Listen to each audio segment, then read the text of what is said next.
Radarga tushganligingiz haqidagi ma'lumot elektron bazaga 48 soat ichida yuborilmagan bo'lsa, sizga nisbatan jarima qo'llanmasligi kerak.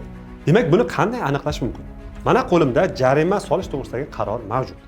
Demak, ushbu qarorda bu qarorni siz ROT 24 dan PDF variantini olishingiz mumkin va mana shu yerda yozilgan. Ya'ni 2025-yil 6-noyabr kuni soat 20:37 da demak biz radarga tushganmiz va qavs ichida yozib qo'yibdi. Hodisa tizimga kelib tushgan vaqt demak o'sha kunning o'zida yuborilgan. Demak, ushbu qaror tizimga to'g'ri yuborilgan. Va mana shu vaqtdan boshlab, demak to'g'ri yuborilgan bo'lsa, huquqbuzar aniqlangan kundan boshlab 1 yil davomida qaror rasmiylashtirilgan bo'lishi mumkin. Ya'ni 6 oy yoki 10 kundan keyin ham qaror chiqishi mumkin.